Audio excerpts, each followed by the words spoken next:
course, CLR James, Cyril Lionel Robert James, actually wrote a play on Toussaint Louverture as well before the great Black Jacobins. And of course, the lead actor in the play at the Westminster Theatre in 1936 was Paul Robeson.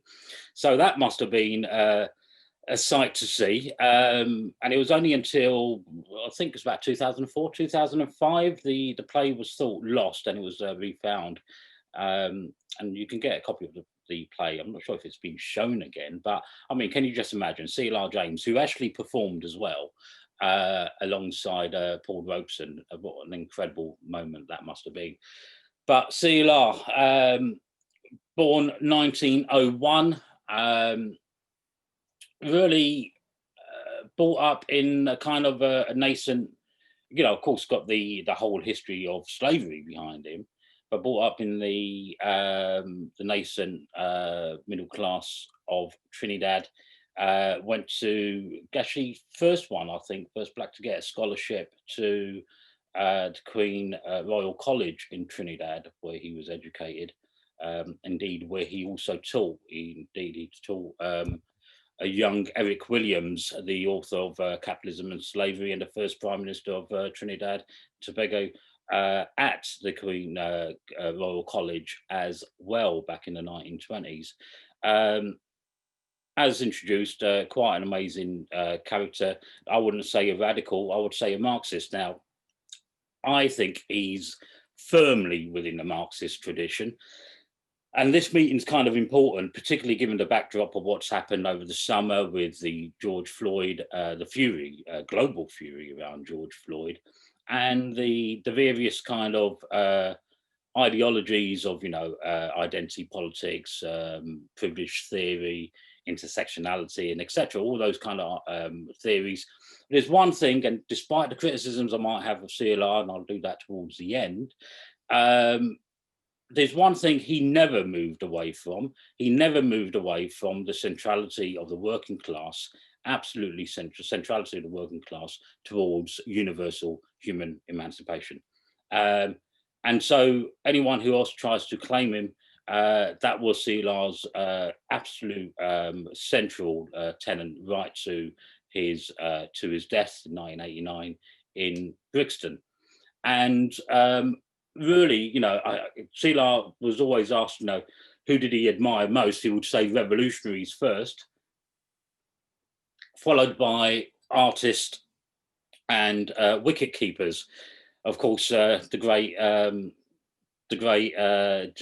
Manchester Guardian cricket journalist that he was. Now, I'm going to disappoint people because I'm not going to be talking about cricket.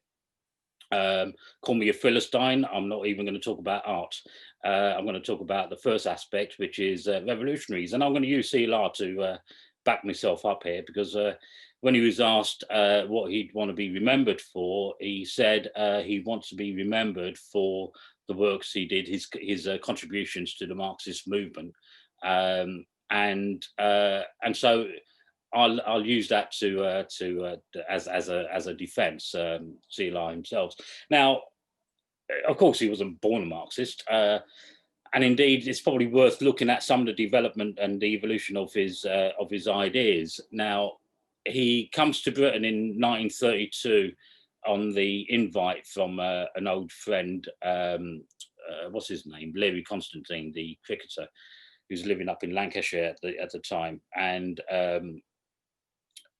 CLR jumps at the opportunity, and he's in the middle of not in the middle of. In fact, he's written a book on Captain Cipriani. Cipriani was the captain during the First World War, who headed the British West Indies regiment during the First World War, who basically applauded the West Indian Regiment, but also came out quite vociferously against the treatment of the Black Regiment as well. And so CLR, who actually conducted interviews with Cipriani, also wrote this book. It just needed to be published, and so he took the opportunity to come to England. Really, to meet Levi Constantine, who wanted to write his own biography, and of course CLR was going to act as a as a ghostwriter for this and get his own book on Captain Cipriani published. Now, I'm going to kind of fast track here because there's just so much to talk about CLR. But I want to focus on a key decade, well, 2 decades really, the 1930s. See, when he comes here, he's the immediate backdrop, actually, I mean, it's actually in Trinidad. He witnesses himself the strikes that take place in Trinidad, and the formation of the Trinidad Workers Association around the docks. And, you know, the Trinidad Workers Association used to wear red shirts in honor of the Russian Revolution. So the other competing ideology there was, of course, Marcus Garvey, very much from a black nationalist tenant, but of course Marcus Garvey was from a neighbouring island from Jamaica. So you got that, but also when he comes here, he's in Lancashire in Nelson, and they call it Red Nelson because it's you know, left wing, got a left Labour group, but it's also got the ILP organising there, and a very small Communist Party group.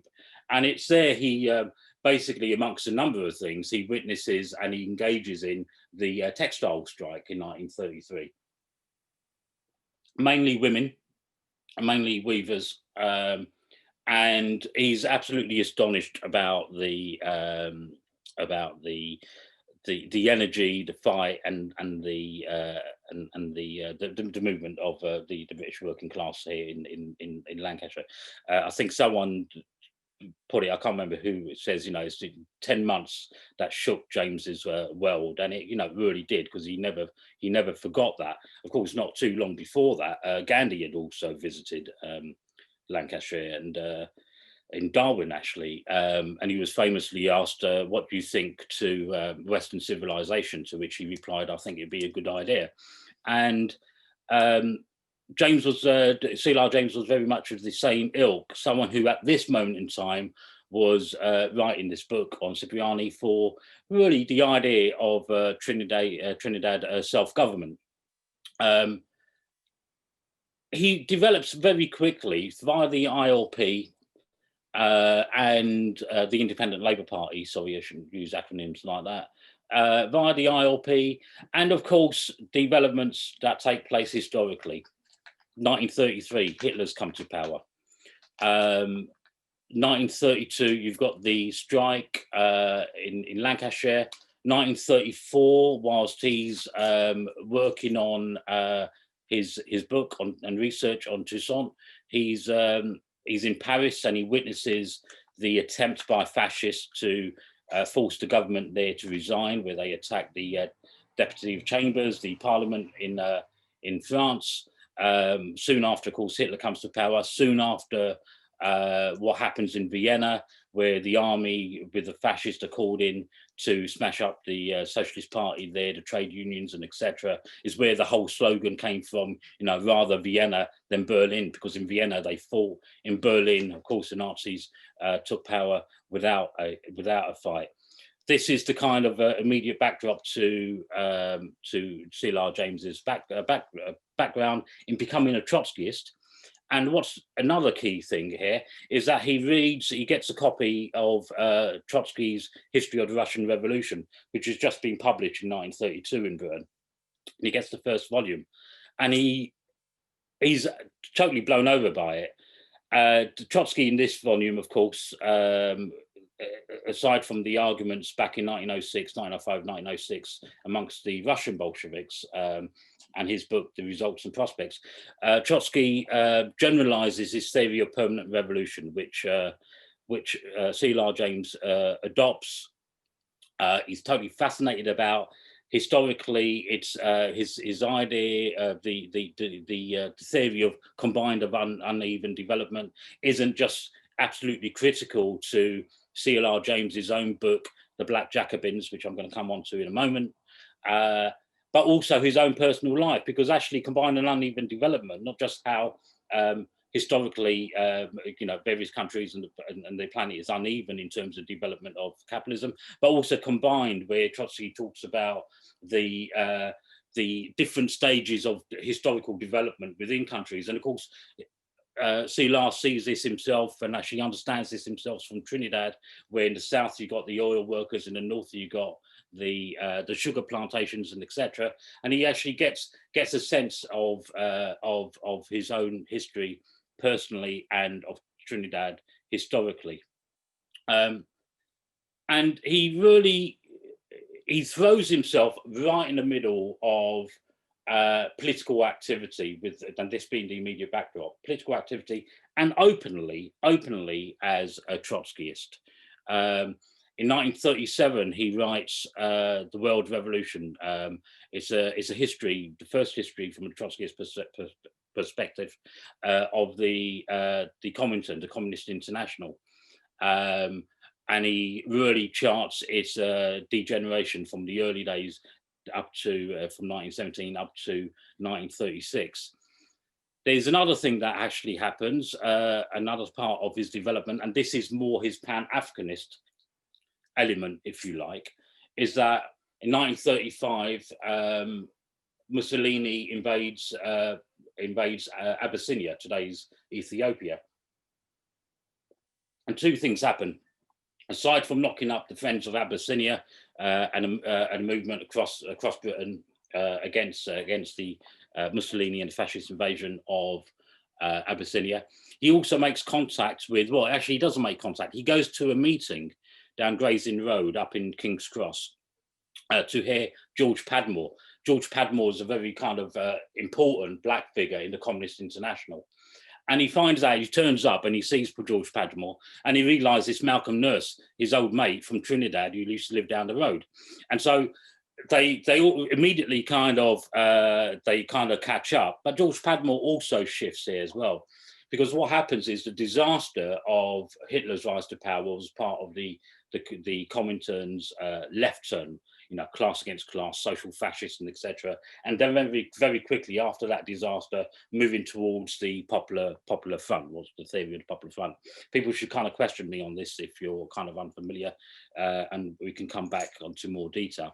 But here, what's quite clear with the whole idea of the popular front is Stalin's attempt to seek allies amongst the British and the French ruling classes, and etc. And George Padmore just breaks because he goes, well, what about the colonial countries? What about imperialism and etc.? So he breaks, and actually together with CLR James forms the International African Service Bureau, which is the forerunners to the Pan-Africanist movement here in this country. But CLR's far more radical and shifts massively towards the Trotskyist, and in 1938 writes his magnificent, he's got a busy, absolutely magnificent Black Jacobins. Now I want to concentrate on this for a bit, because the Black Jacobins was written with quite a clear understanding of Trotsky's history of the Russian Revolution and combined and uneven development, but it's also interventionist. It was also at the time of the Spanish Civil War, and it was an attempt to show the relationship between what's happening in Europe, but also what's happening in Africa and how those struggles are linked. And he takes up the case of what's today Haiti, of San Domingo, and the slave revolution, and he combines it in the most magnificent way to the French Revolution, and really captures, a bit like the way the Permanent Revolution takes as its starting framework the world economy, he takes the Atlantic world economy as the start point. The French Revolution and the slave revolution in the Caribbean, and how the two are linked. How on the, I can't go into, you have to read the Black Jacobins, you just can't do it any justice here. But he goes through the French Revolution, 1789, the banner of liberty, equality, fraternity, and then you've got slavery. Then you've got San Domingo, which is divided between the East and the West, between the Spanish and the French sector in the East, which really is probably the most profitable slave plantations anywhere in the Western slavery hemisphere at that moment in time, and really captures how the class distinctions between the Grand and the Petit Blanc, the big and the small whites, the mulattoes, how they're divided, you know, I can't remember, something like 20 rows of division along racial lines. Of course, the lowest being the darkest, the highest being the palest of skin, but actually also property owners. So the Grand Blanc and the Petit Blanc hate each other, but they both hate the mulattoes. The mulattoes, of course, hate the Grand and the Petit Blanc, but nonetheless, at the same time, they're also property owners, and they want nothing to do, which is with the slaves, who are the majority of the population. Two-thirds born in Africa, form 500,000 of a 600,000 population of San Domingo at that time. And what the French Revolution does, tiny little crack in the monolith of the brutal system of slavery in San Domingo. And you've got famously 14th of August, 1791, you get the uprising of the slaves in Le Cap, in the northern region of San Domingo, of Haiti today. And from there, really, James demonstrates how intrinsically the two revolutions are linked. How on the side of the French, you got the Gironde, the right wing of the movement of the French Revolution, trying to pull the brakes on the revolution there. They try it in terms of against peasants, against the sans-culottes, against, and actually also, funnily enough, also declare war, apparently a revolutionary war in Europe, but actually everybody in Europe sees it as a war of annexation, and it really helps the royalist counter-revolutionary forces in Europe to regroup. The king and the royal family in France, of course, love it, because they know this is going to be an absolute disaster for them, and they fully support the war for that reason. The left, Saint-Just, Robespierre, and etc., totally against the war for all the reasons that it will be a disaster, and indeed puts the revolution in France in danger, side against it. Now, the French, initially, what happens is, again, back over to Haiti, you've got the situation where the slaves, to hold their position, gain ammunition and arms from the Spanish side of the island, to hold their position in the north. Famously, Sontarax, the General Sontarax, and people were sent over to France to try and at that stage, to put down the slave rebellion, but also try and make sense of it. He goes, why aren't you with the revolution? Why are you taking guns from the Spanish?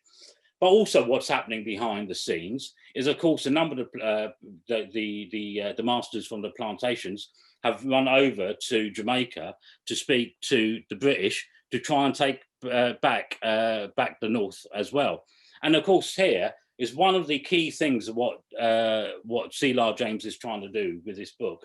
He's trying to demonstrate that the idea that the blacks were, and as they called it back in that day, in those times, the Negro question, that the blacks are just victims, are just the objects of history. He demonstrates how they're the subjects of history, and how through revolts and revolutions they have also changed the world history. And here you've got a constant interplay between the French Revolution and the San Domingo Revolution, where eventually, of course, Toussaint Louverture takes over. He adopts the name Louverture, of course, as slaves. He didn't have a second name. Your name was that of your master. So it was originally Toussaint Breda, Breda being the plantation and the master of that plantation. And of course, he tops Louverture when the Jacobins take over and win and shift the revolution to the left in France. In 1793, you get the revolution. In fact, the king's assassinated in 1793, isn't he? And you get the revolution whereby not only has the French Revolution done away with the aristocracy of wealth, the aristocracy of religion, but the central question of the aristocracy of skin and skin color. And here, what happens amazingly, where the slaves hold their position in the north against the Spanish, against the British, and indeed against the French, and indeed save Sontarax against the British supported uprising amongst the plantation owners. They elect 6 delegates to the assembly in Haiti, in San Domingo, and 3 of them are invited to the French Convention in 1794, and they send over a black, a mulatto, and a white delegate. And you can just imagine the scenes in the convention where the key person to speak is the black delegate, and it's there. No one talks again afterwards. They have a vote, and they vote for the abolition of slavery. Absolutely amazing moment in history. And it's from there, of course, Toussaint takes up the name Louverture. And it's another critical moment, and another important reason why CLR James writes this history and writes the Black Jacobins, is because this notion that slavery was ended in 1807 by William Wilberforce, it's to quote Eric Williams, the great author of Capitalism, Slavery, is as if the British invented slavery only in order to abolish it. And he destroys that completely, because it was the slaves who destroyed and abolished slavery. It was the British who tried to take advantage of the Girondes' mad war in Europe and the revolt in San Domingo, and they sent a huge. No one talks about in British military history, by the way, to keep it very quiet. They sent, at that time, the largest British expeditionary force over to smash the slaves and take over, and the French, and take over the island and the plantations. They lost. They got hammered. Over 4 years of war, they got totally hammered. The Spanish tried it on. They got hammered. And the French, of course, after Robespierre, etc., after the Thermidorian reaction, as it's called in France, July, I think Thermidor is in the French calendar, thereby the French and the Napoleon Bonaparte also tried to regain and re-establish slavery as well in Haiti. And of course, they were fought off as well. Just before that, of course, Toussaint did go to a meeting with the French generals. He was taken up immediately and sent over to France and imprisoned, where he died in 1803, I believe, of pneumonia, apparently. And it was Dessalines, the general who actually fulfilled the completion of the independence of Haiti, the first great slave rebellion that actually won. I remember Paul Foot once saying that they made a great film of Spartacus. That's because he was white, and also he lost. They would never do a film of Toussaint because he was black and he won. There's too much to cover with this book. One, you have to read it. It's an absolute must. The second thing is, if you haven't got time to do that, put an hour aside. Paul Foot did a wonderful meeting on Toussaint Louverture in 1991, the 200th anniversary of the slave revolution, and it's on. I know it's on YouTube, so I haven't got a link. So if anyone can get a link, put an hour aside to listen to it. It's an absolute wonderful meeting. Now I'm gonna obviously be told very quickly I'm gonna have to shut up because I've already gone over time. So I'm just gonna say this. I did want to cover, and it's just impossible to do this really. I did want to cover CLR James' invite to the US and his discussions with Trotsky about socialist and the Trotskyist kind of approach to the black struggle. Very important discussions between him and Trotsky in 1939 in Mexico. Maybe that will come out of the discussion.